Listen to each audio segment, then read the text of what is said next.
അല്ല, അതിനകത്ത് ഞാൻ ചോദിക്കുന്നത്, അതിനകത്ത് നിങ്ങളൊരു അക്യൂസേറ്ററി നിലപാട് എങ്ങനെയാണ് എടുക്കുന്നത്? അദ്ദേഹം ഒരു PDF അയക്കുന്നു, ഇദ്ദേഹം ഷൂട്ടിങ്ങിന്റെ ഒരു ആഴ്ച ഷൂട്ടിംഗ് ഉള്ളൂ, അദ്ദേഹം അത് തുറന്നില്ല. എന്തിനാണ് അദ്ദേഹം PDF അയക്കുന്നത്? തുടങ്ങാൻ പോകുന്ന ഒരു സിനിമ അതുകൊണ്ട് നിർത്തി വയ്ക്കുമായിരിക്കും. താങ്കൾ പറയൂ, ഞാനൊരു PDF അയക്കുകയാണ്, ഒരു സിനിമ, ഒരു നിർമ്മാതാവ് അതിനകം തന്നെ കോടിക്കണക്കിന് രൂപ മുടക്കി ഒരു ലൊക്കേഷനും എല്ലാം ഫിക്സ് ചെയ്ത് പൂർണ്ണ ബോധ്യമുണ്ട് ഒറിജിനൽ സ്റ്റോറിയാണ് അതെന്നുള്ളത്. ആരുടെ? ഷാരിസിന്റെ.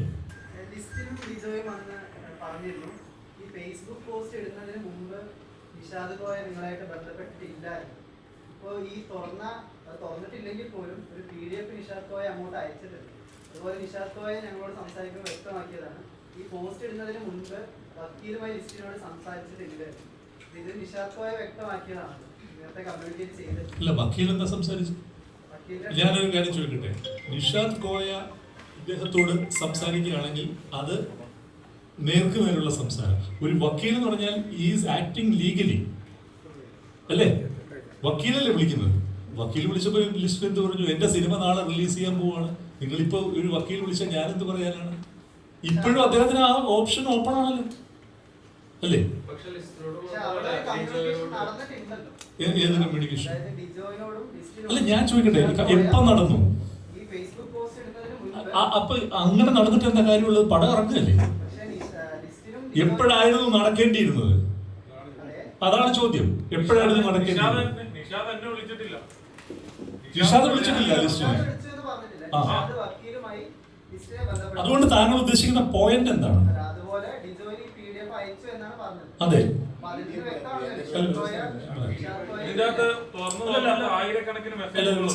PDF അയച്ചു. ഒരാൾക്ക് PDF അയക്കുന്നു, തുറക്കേണ്ടത് ആരുടെ സ്വാതന്ത്ര്യമാണ്?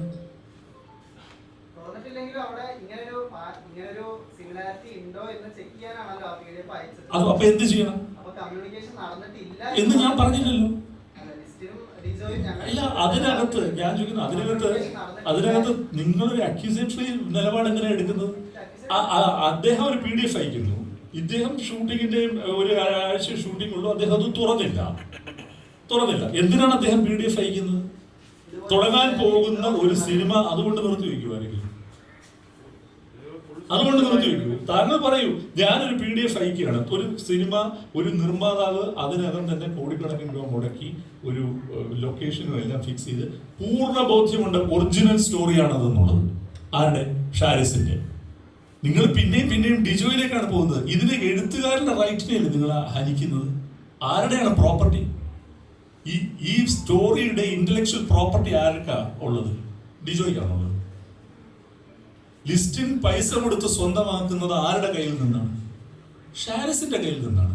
അത് ഡിജോയ്ക്ക് ഒരു PDF അയച്ചു എന്ന് പറഞ്ഞുകൊണ്ട് എന്താ സംഭവിക്കാൻ പോകുന്നത്?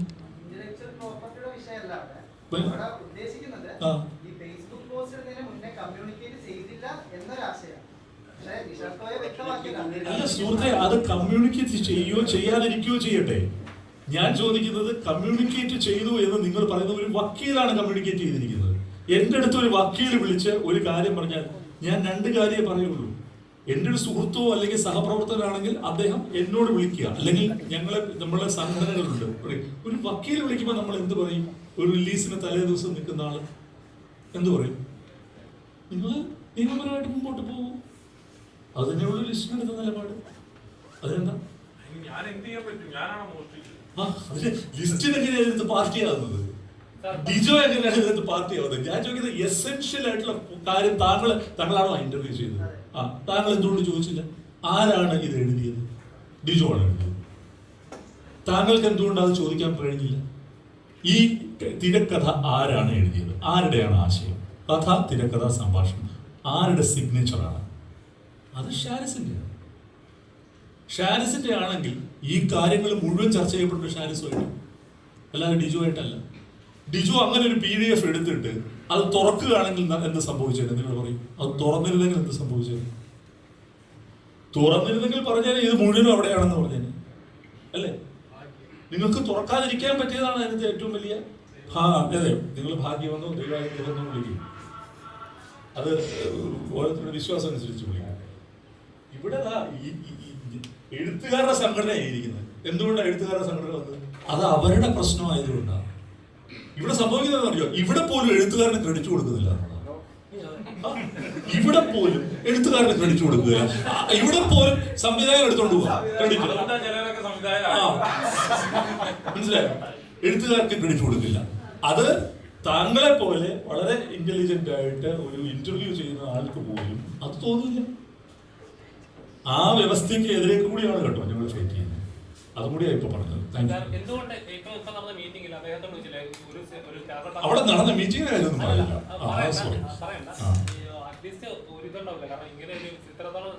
സോഷ്യൽ മീഡിയ എത്ര ആക്റ്റീവാണ്, ഞങ്ങളൊക്കെ ഈസി ആയിട്ട് കമ്മ്യൂണിക്കേറ്റ് ചെയ്യാൻ പറ്റും, ഇങ്ങനെ ഒരു സിനിമ നടക്കുന്നുണ്ടെന്ന് അദ്ദേഹം പോസ്റ്റ് ചെയ്തിട്ടുണ്ട്, ഇൻസ്റ്റാഗ്രാം ആക്റ്റീവ് എന്ന് പറഞ്ഞു.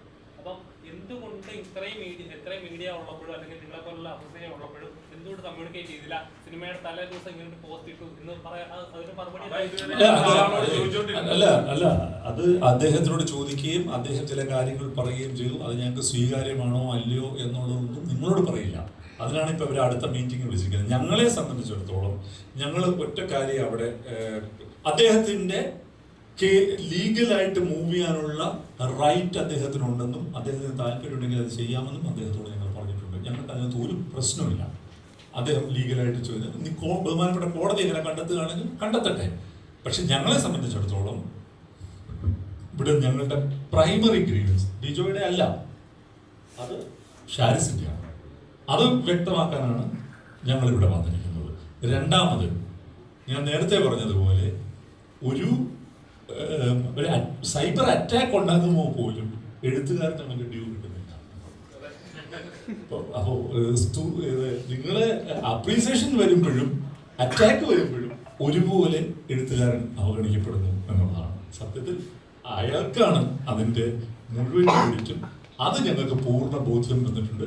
അതുകൊണ്ടാണ് പിന്നെയും നിങ്ങൾക്ക് അത് എത്രത്തോളം ഉൾക്കൊള്ളാൻ പറ്റിയെന്ന് എനിക്ക് അതിലൂടെ ഇതുവരെ നിങ്ങൾ മുഖം പോലും അറിയാത്ത ഒരു എഴുത്തുകാരന് എറണാകുളത്തുണ്ട് എന്ന് ഞാൻ പറയാൻ കാരണം 2015 ഈ സ്ക്രീൻ പ്ലേയുടെ കാതൽ പോകാതെ ഇതേ സ്ട്രക്ചർ ഞാൻ പറഞ്ഞില്ലേ, കഥ പോലും ഞാൻ നിങ്ങളോട് പറഞ്ഞു, അത് എഴുതിയ ഒരാൾ കൂടി ഉണ്ട് എന്നുള്ളത് ഞാൻ പറഞ്ഞു. ഈ സിനിമയുടെ പ്രൊമോഷൻ ചെയ്യുന്ന രീതിയിൽ മിസ്റ്റേക്കുകൾ പറ്റിയിട്ടുണ്ടോ? ആദ്യമേ ഒരുപാട് സ്ഥലത്തിൽ പറഞ്ഞിട്ടുണ്ട്, ഇൻഫ്ലുവൻസേഴ്സിനെ വെച്ചിട്ട് പാളിച്ചുകൾ പറ്റിയിട്ടുണ്ട്. അതുകൂടി ആവാം ഇത് ഇത്രയും ഡിലേ ആവാനും ഇങ്ങനെ ഒരു അങ്ങനെ വിശ്വസിക്കുന്നുണ്ടോ? അല്ല, ആദ്യമേ തന്നെ ഒരുപാട് വിഷമമുണ്ട്.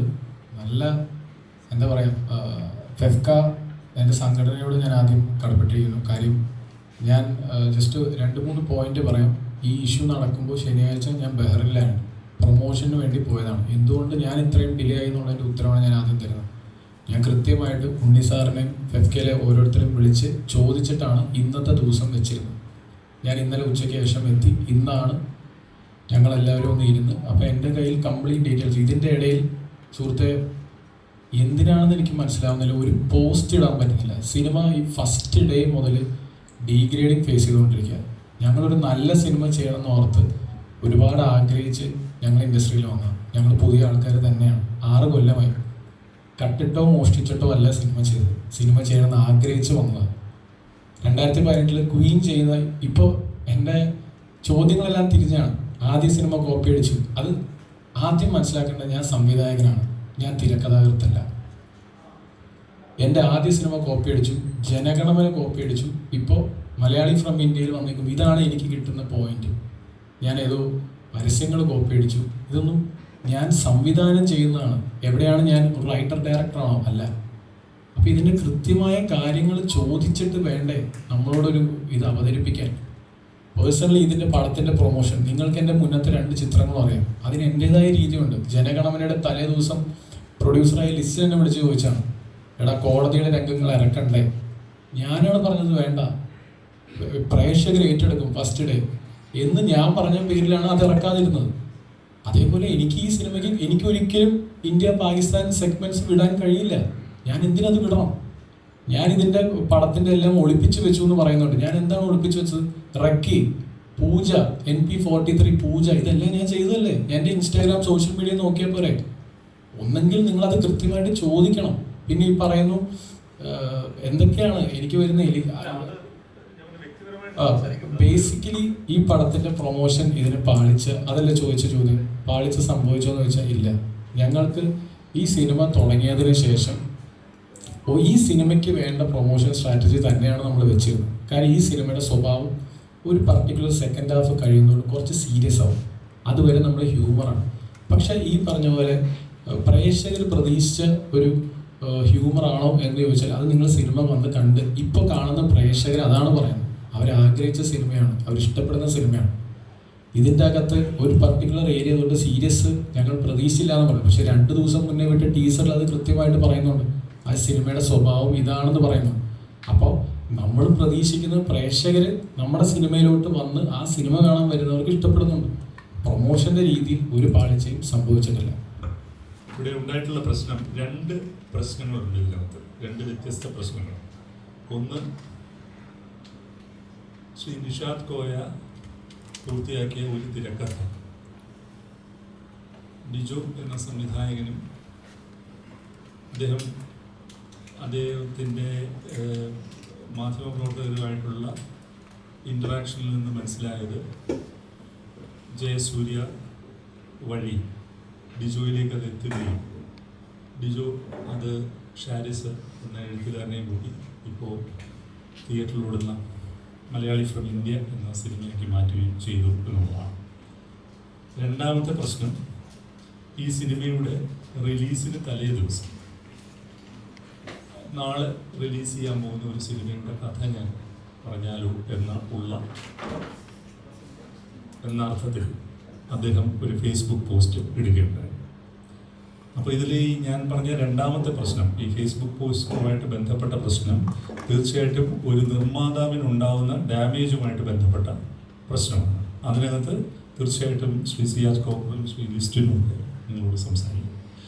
ആദ്യത്തെ പ്രശ്നത്തെക്കുറിച്ച് ഞങ്ങൾ വളരെ കൃത്യമായിട്ട് ഈ ദിവസങ്ങളിലൊക്കെയും ബന്ധപ്പെട്ട ആളുകളുമായിട്ട് ചർച്ച ചെയ്തു. അപ്പോൾ അതിനകത്ത് നിന്ന് വെളിയിലേക്ക് വരുന്ന സംഗതികൾ അങ്ങനെ സംഭവിക്കാനൊക്കെ സാധ്യതയുണ്ടോ എന്നുവരെ ആളുകൾക്ക് തോന്നുന്ന മാതിരി ആ യാദൃച്ഛികതകളും ആകസ്മികതകളും നിറഞ്ഞതാണ്. ഈ മലയാളി ഫ്രം ഇന്ത്യ എന്ന് പറയുന്ന സിനിമയുടെ കഥയും തിരക്കഥയും സംഭാഷണം ചെയ്ത് എഴുതിയിരിക്കുന്നത് ഷാരിസ് മോഹൻ, ഡിജോ അല്ല. ഈ സിനിമ ആദ്യമായി സംവിധാനം ചെയ്യാൻ ഇരുന്നത് അദ്ദേഹത്തിൻ്റെ പേര് ശ്രീജിത്ത് എന്ന ഛായാഗ്രഹകനാണ്. എല്ലാം ശരിയാകും എന്ന സിനിമയുടെ ഛായാഗ്രഹണം നിർവഹിച്ച ശ്രീജിത്താണ് ഈ സിനിമ ആദ്യം സംവിധാനം ചെയ്യാനിരുന്നത്. കോവിഡ് കാലത്ത് 2021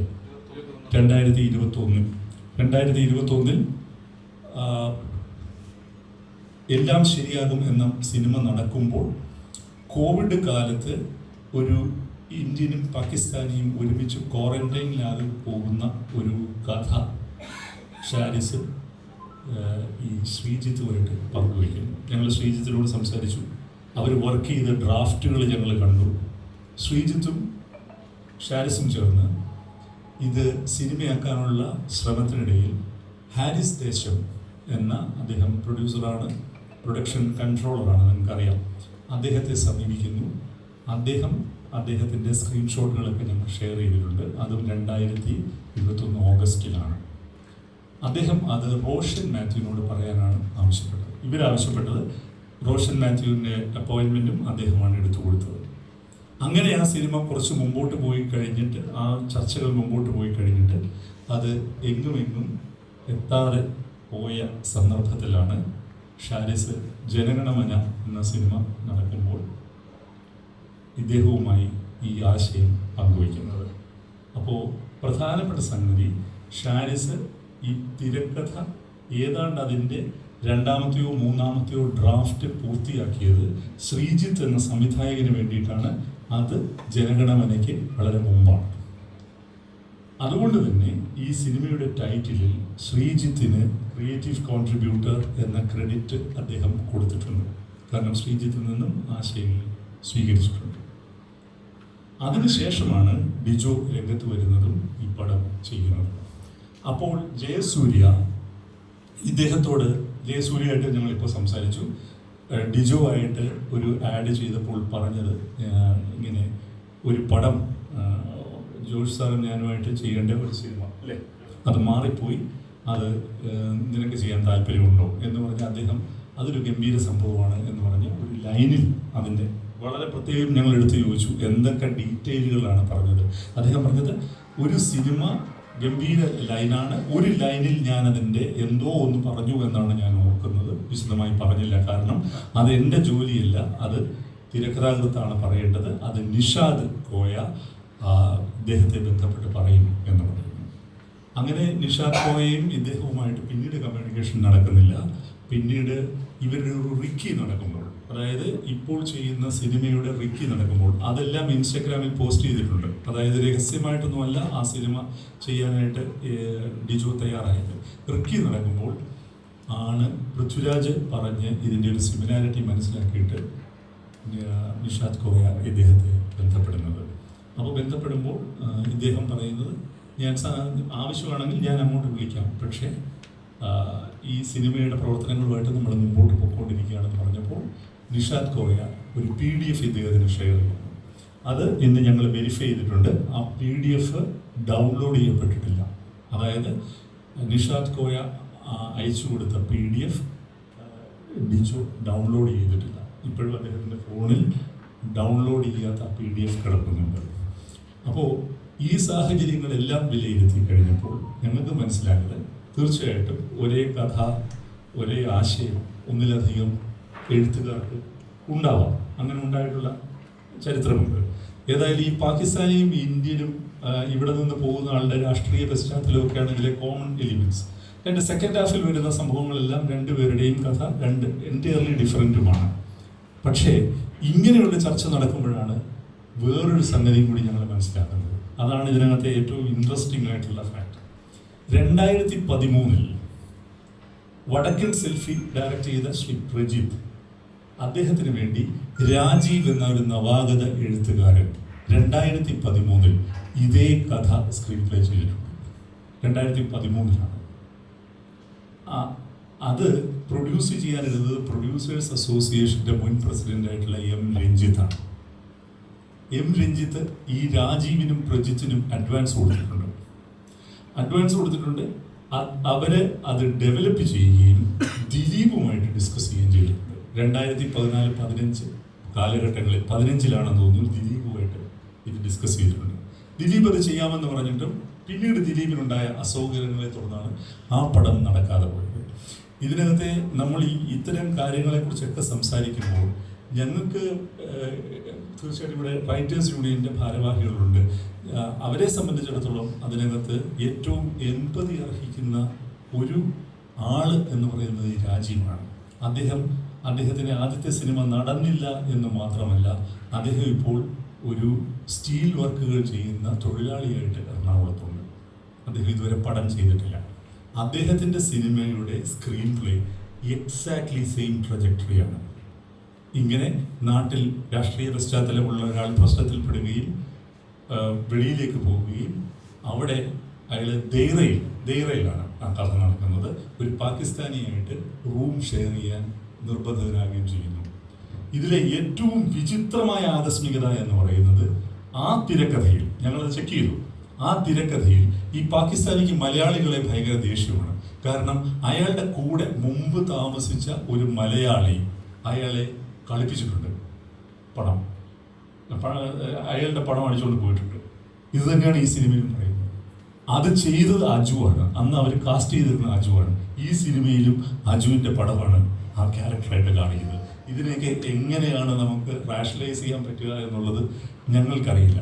അത് മാത്രമല്ല, ഞങ്ങളെ ഞെട്ടിച്ചുകൊണ്ട് അതിനകത്തെ ഒരു എക്സാക്ട് ഡയലോഗ് ഷാരിസ് എഴുതിയിട്ടുണ്ട്. എന്താണത്? കുട്ടിക്കാലത്ത് അമ്മമാർ ചോറ് കൊടുക്കുന്നത് മറ്റേ ഭൂതം വരും എന്നൊക്കെ പേടിപ്പിച്ചിട്ടാണ് എന്ന് പറയുന്ന എക്സാക്ട് ഡയലോഗ് ഈ രാജീവ് 2013-14 കാലഘട്ടങ്ങളിൽ എഴുതിയിട്ടുണ്ട്, 10 വർഷങ്ങൾക്ക് മുമ്പ്. അപ്പോൾ ഇവിടെ രാജീവുണ്ട്, ഷാരിസ് ഉണ്ട്, നിഷാദ് കോയ. അപ്പോൾ ഈ 3 എഴുത്തുകാരിൽ ഏതോ ഒരു എന്താ പറയണ്ടത്, ഒരു പൊതു അബോധത്തിൽ നിന്ന് ഇത് ഈ എലിമെന്റ്സുകൾ സ്വീകരിച്ചുകൊണ്ട് അപ്പോൾ ഇപ്പൊ രാജീവിനെ വിളിച്ചപ്പോൾ രാജീവ് ജീവിതത്തിൽ ഡിജോയോ ഷാരിസിനെയോ ആരെയും കണ്ടിട്ടില്ല. ഇവർ തമ്മിലൊന്നും യാതൊരു പരിചയവുമില്ല. അപ്പോൾ ഇത്തരം ആകസ്മികതകളും ഒക്കെ ആയിരിക്കാം എഴുത്തെന്ന് പറയുന്ന പ്രക്രിയയെ ഇത്രത്തോളം മനോഹരമാക്കുന്നതും നിഗൂഢമാക്കുന്നതും എന്ന് ഞങ്ങൾക്ക് തോന്നുന്നു. ഇതാണ് ഇവിടെ സത്യത്തിലുണ്ടായിരിക്കുന്നത്. എനിക്ക് നിങ്ങളോട് പറയാനുള്ളത്, ഈ ഒരു വിഷയം ബ്ലോൺ ഔട്ട് ഓഫ് പ്രപ്പോർഷൻ എന്ന് വേണമെങ്കിൽ പറയാം, ആ രീതിയിൽ ആയിത്തീർന്നിട്ടുണ്ട്. അതിൻ്റെ മേൽ ഷാരിസിനും ഡിജോയ്ക്കും വല്ലാത്ത ഒരു മോബ് ലിഞ്ചിങ് ഈ സൈബർ ലോകത്ത് ഉണ്ടാകുന്നുണ്ട്. അവരെ വിടാതെ പിടിച്ചുകൊണ്ട് കള്ളന്മാരാക്കുന്ന പോസ്റ്റുകൾ നിരന്തരം വരുന്നു. അവർക്ക് അവരുടെ ഫേസ്ബുക്ക് ഉപയോഗിക്കാൻ പറ്റുന്നില്ല, ഇൻസ്റ്റ ഉപയോഗിക്കാൻ പറ്റുന്നില്ല. അങ്ങനത്തെ അവസ്ഥയിലാണ് ഈ രണ്ടുപേരും നിൽക്കുന്നത്. 100% ഞങ്ങൾക്ക് ബോധ്യപ്പെട്ടിട്ടുണ്ട് ഈ തിരക്കഥ ഷാരിസ് പൂർത്തിയാക്കിയത് ഇൻഡിപെൻഡൻ്റ് ആയിട്ടാണെന്നും അത് ഡിജോയ്ക്ക് വേണ്ടി അല്ല എന്നുള്ളതും ഞങ്ങൾക്ക് ബോധ്യപ്പെട്ടിട്ടുണ്ട്. ഇതേ തിരക്കഥ ഏതാണ്ട് അതിൻ്റെ എസെൻസ് പോകാതെ തന്നെ രാജീവ് എന്ന് പറയുന്ന ഒരു ചെറുപ്പക്കാരൻ 2013, 14, 15 കാലഘട്ടങ്ങളിൽ 16 വരെ അയാൾ വർക്ക് ചെയ്തിട്ടുണ്ട് അതിനകത്ത്. ആ ആള് ഇപ്പോഴും എറണാകുളത്തുണ്ട്. അപ്പോൾ ഇതാണ് നിങ്ങളോട് ഞങ്ങൾക്ക് പറയാനുള്ളത്. പ്രൊഡ്യൂസേഴ്സ് അസോസിയേഷന് വേറൊരു ഗ്രീവൻസ് ആണുള്ളത്. ഒരു പടം ഇറങ്ങുന്നതിന് തലേ ദിവസം ആ പടത്തിൻ്റെ കഥ ഇതാണ് എന്ന് പറഞ്ഞ് സോഷ്യൽ മീഡിയയിൽ പോസ്റ്റ് ചെയ്തതിനെ സംബന്ധിച്ചാണ് അവരുടെ ഗ്രീവൻസ്. അത് അവരായിരിക്കും നിങ്ങളോട് സംസാരിക്കുന്നത്. സുഹൃത്തുക്കളെ, ഒരിക്കലും നടക്കാൻ പാടില്ലാത്തതായിട്ടുള്ള കാര്യമാണ് ഇപ്പോൾ നടന്നിരിക്കുന്നത്. ഞാനൊരു പ്രൊഡ്യൂസർ അസോസിയേഷൻ്റെ ഭാരവാഹിയിലുപരി 10-45 വർഷമായിട്ട് സിനിമ ചെയ്തുകൊണ്ടും അതൊരു ബിസിനസ്സായി കണ്ടുകൊണ്ടും ചെയ്തിരിക്കുന്ന ഒരു വ്യക്തിയാണ്. എന്നെ മാറി തന്നെ mister Listin Stephen, Anil Thomas, ഇതെല്ലാവരും തന്നെ അവരവരുടെ വിധത്തിലുള്ള സിനിമ സ്നേഹം കൊണ്ട് വന്ന് ബിസിനസ് ചെയ്യുന്ന ആൾക്കാരാണ്. പക്ഷേ ഒരു ഷോക്കിക്കായിരുന്നു ഇതേമാതിരി ഇദ്ദേഹത്തിൻ്റെ ഈ സിനിമയുടെ പറ്റി ഒരു തിരക്കഥ കൃത്തായ, എനിക്ക് അദ്ദേഹത്തിന് നേരത്തെ അറിയാം,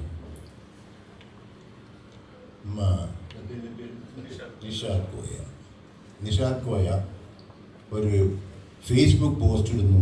നാളെ ഇറങ്ങാൻ പോകുന്ന 1-ാം തീയതി ഇറങ്ങാൻ പോകുന്ന സിനിമയുടെ കഥ ഇതാണ്, അത് നിങ്ങൾ കണ്ടാൽ ബോധ്യമാകും എന്നും പറഞ്ഞിട്ട് ഒരു ഫേസ്ബുക്ക് പോസ്റ്റ്, ഒരു ലോങ് ഇത് ഇമ്മീഡിയറ്റായിട്ട് തന്നെ ഞങ്ങളുടെ ഭാരവാഹികളായ ആൻഡ്രോ ജോസഫും അതേമാതിരി തന്നെ രാകേഷും അതേമാതിരി തന്നെ ഫിഫ്റ്റിയിൽ നിന്ന്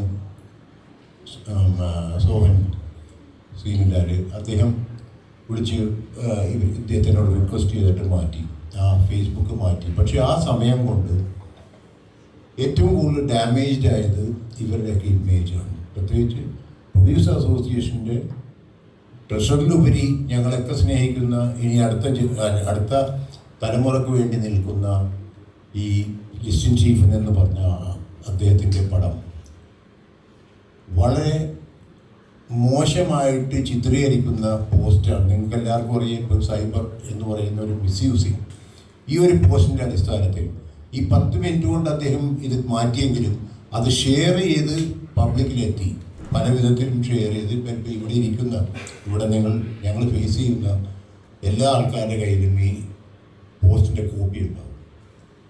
അതങ്ങനെ വന്നു കഴിഞ്ഞപ്പോഴത്തേക്കും ഒരു പ്രതീക്ഷിച്ച ഉയരത്തിലെത്തേണ്ട സിനിമ എത്താതിരിക്കുകയും വളരെ നെഗറ്റീവായിട്ട് പറഞ്ഞുകൊണ്ട് എത്താതിരിക്കുകയും, പക്ഷേ ഞാൻ സിനിമ ഇപ്പോഴും ഓടിക്കൊണ്ടിരിക്കുന്നുണ്ട്. ആ സിനിമ അതിനെ ഇങ്ങനെ ഒരു പ്രക്രിയ ചെയ്യുന്ന ഒരു വ്യക്തി സിനിമ ഇൻഡസ്ട്രിയിൽ വേണമോ എന്നുള്ള കാര്യം ഞങ്ങളുടെ എക്സിക്യൂട്ടീവ് ഇമ്മീഡിയറ്റായിട്ട് കൂടുന്നുണ്ട്. അതിൽ ചർച്ച ചെയ്തതിന് ശേഷം ഞങ്ങൾ അതിനെപ്പറ്റിയുള്ള തീരുമാനം എടുക്കുകയാണ്. എന്ന് വെച്ച് കഴിഞ്ഞാൽ ഒരിക്കലും ഒരാൾ ചെയ്യും സിമിലാരിറ്റിയൊക്കെ ഇതൊരു പ്രൊഡ്യൂസറിൻ്റെ ബാധ്യതയല്ല. മിസ്റ്റർ ഉണ്ണികൃഷ്ണൻ ഇവിടെ വളരെ വ്യക്തമായിട്ട് എക്സ്പ്ലെയിൻ ചെയ്ത് കഴിഞ്ഞു.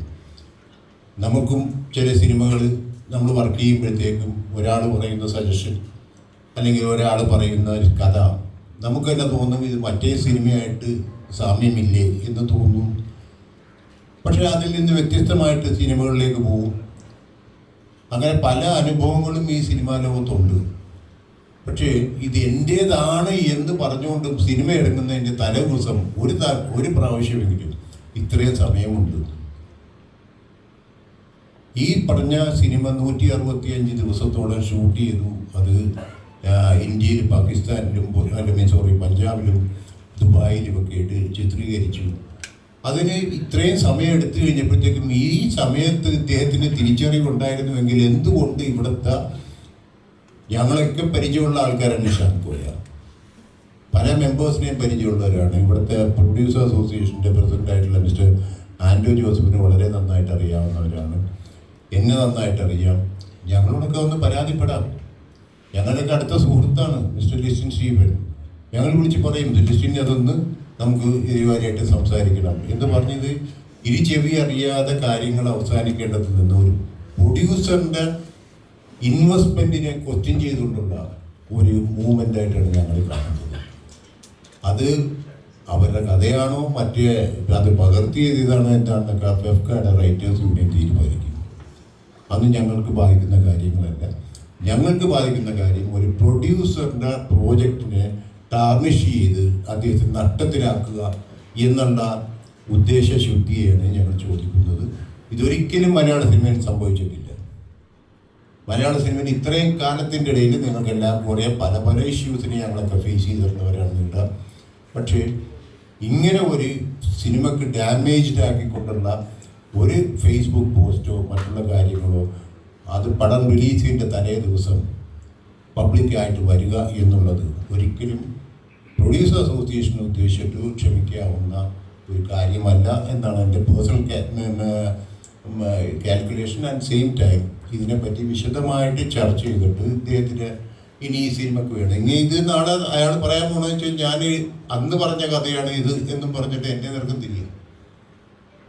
അപ്പം അത് കാരണം ഇവിടെ ഇരിക്കുന്ന ഏത് കൂട്ടുകാർക്ക് വേണമെങ്കിലും അവർക്ക് ഞാനന്ന് പറഞ്ഞല്ലോ നിങ്ങളുടെ അടുത്ത്, ഇവിടെ വെച്ച് നമ്മൾ കണ്ടല്ലോ എന്ന് പറഞ്ഞു കഴിഞ്ഞാൽ അതും വിശ്വസിക്കാൻ ആൾക്കാരുണ്ടാവും. അപ്പം ഇങ്ങനെ പ്രവൃത്തി ദൂഷ്യമുള്ള ആൾക്കാരെ നമുക്ക് സിനിമയിൽ വേണോ വേണ്ടേ എന്നുള്ളത് ഞങ്ങളുടെ എക്സിക്യൂട്ടീവ് കമ്മിറ്റി കൂടി തീരുമാനിക്കും.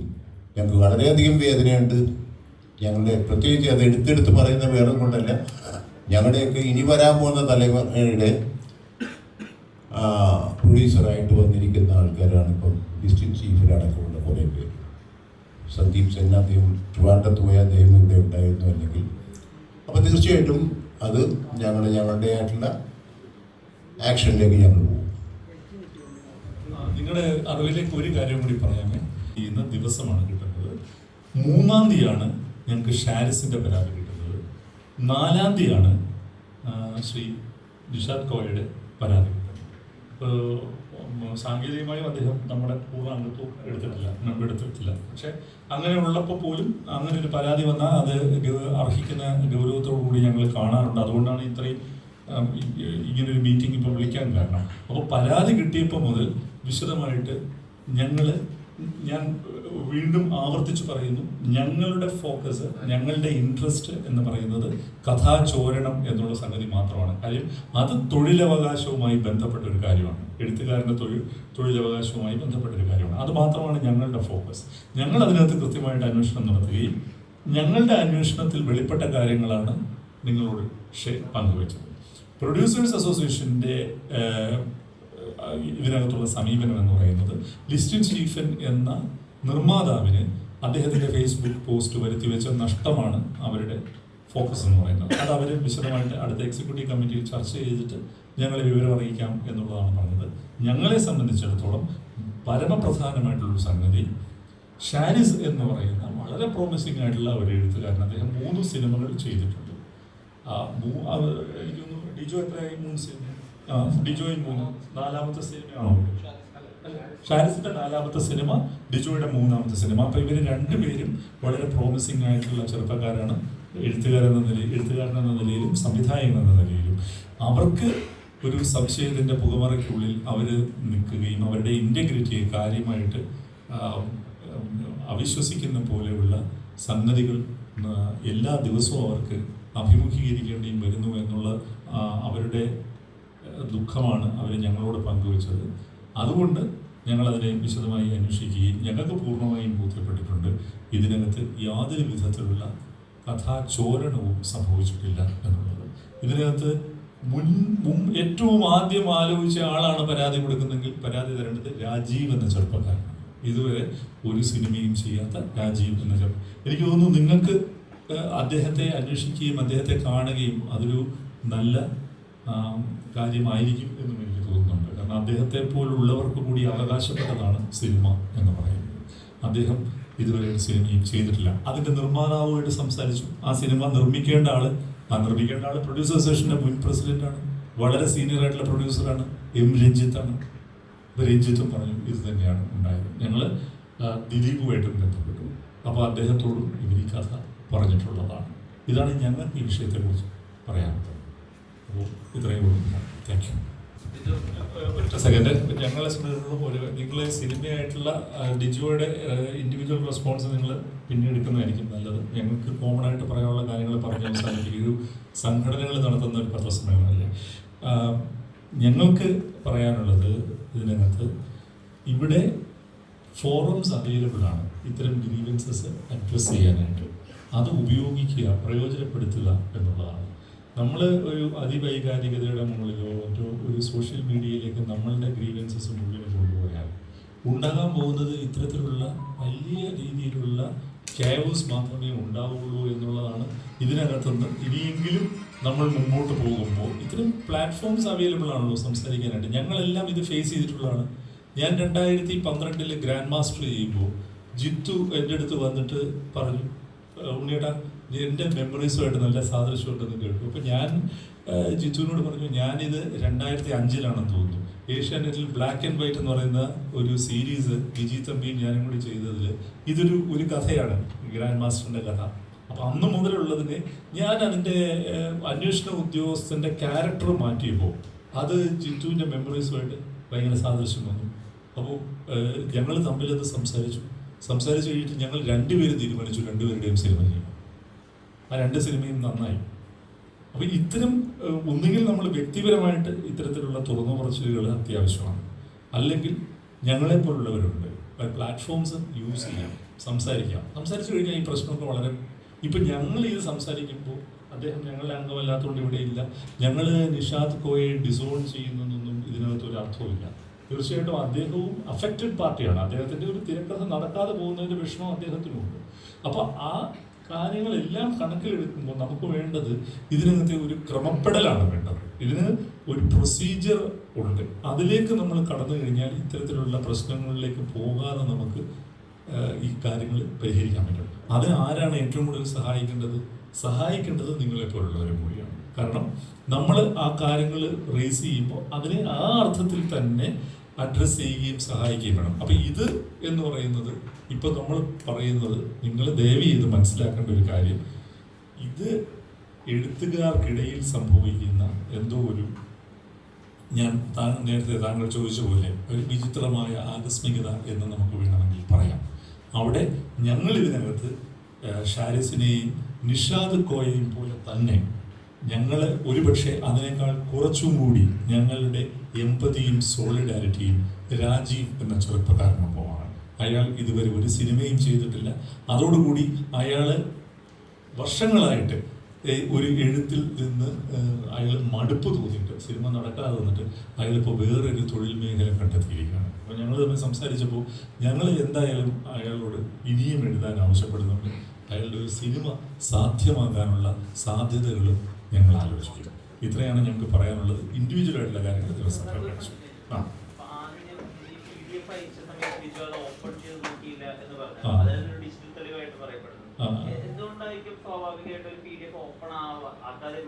അദ്ദേഹം ഷൂട്ടിങ്ങിന്റെ തിരക്കിലായിരുന്നു. അദ്ദേഹം ഷൂട്ടിങ്ങിന്റെ ഒരാഴ്ച മുമ്പുള്ള തിരക്കിലായിരുന്നു. അദ്ദേഹത്തിന് അത് വലിയ സ്ട്രൈക്കിംഗ് ആയിട്ട് തോന്നിയില്ല. അദ്ദേഹത്തിന്റെ ആ പടം കഴിഞ്ഞിട്ടല്ലേ മറ്റൊരു പടത്തിന്റെ PDF കാര്യങ്ങളും ചർച്ച ചെയ്യേണ്ട കാര്യമുള്ളൂ. ഇതിനകത്ത് അതിനേക്കാൾ വലിയ ഒരു ഡിജിറ്റൽ തെളിവ് എന്ന് പറയുന്നത് ഷാരിസിന്റെ തന്നെയാണ്. ഇതിനകത്ത് എന്തുകൊണ്ടാണ് ഡിജോയിലേക്ക് ഇത് പോകുന്നത്? ഇതിന്റെ ഇന്റലക്ച്വൽ പ്രോപ്പർട്ടി ആരുടെയാണ്? ഷാരിസിന്റെയാണ്. അതിന്റെ ഡേറ്റ് ആണ് കൃത്യമായിട്ട് ഞങ്ങൾ പറഞ്ഞത്. അതിന് വേറൊരു സംവിധായകനായിരുന്നു. ആ സംവിധായകൻ ഇതിന്റെ ടൈറ്റിൽ കാർഡിൽ അയാൾക്ക് ക്രെഡിറ്റ് കൊടുത്തിട്ടുണ്ട്. അത് വേറൊരു പ്രൊഡ്യൂസറാണ് ചെയ്യാനിരുന്നത്.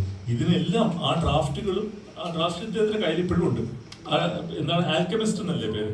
അതെ, അങ്ങനെയാണ് അദ്ദേഹം അത് ആദ്യം ടൈറ്റിൽ ചെയ്തത്. ആൽപ്പറമ്പിൽ ഗോപി PSC കെമിസ്ട്രി എന്ന മറ്റായിരുന്നു അതിന്റെ ടൈറ്റിൽ. അപ്പോൾ അതുവരെ അദ്ദേഹത്തിന്റെ കയ്യിലുണ്ട്. അതുകൊണ്ട് ഇതിനകത്ത് ഉണ്ടായിരിക്കുന്നത് തീർച്ചയായിട്ടും തെറ്റിദ്ധാരണകൾ എന്ന് തന്നെ പറയാം. അത് സംഭവിച്ചത് ഇതിനേക്കാൾ നന്നായി ഇത് കൈകാര്യം ചെയ്യപ്പെടുമായിരുന്നു ഇത്തരത്തിലുള്ള ഫോറംസ് അവർ യൂസ് ചെയ്തിരുന്നെങ്കിൽ എന്ന് മാത്രം പറയുന്നു. നന്ദി, നമസ്കാരം. അത് സാർ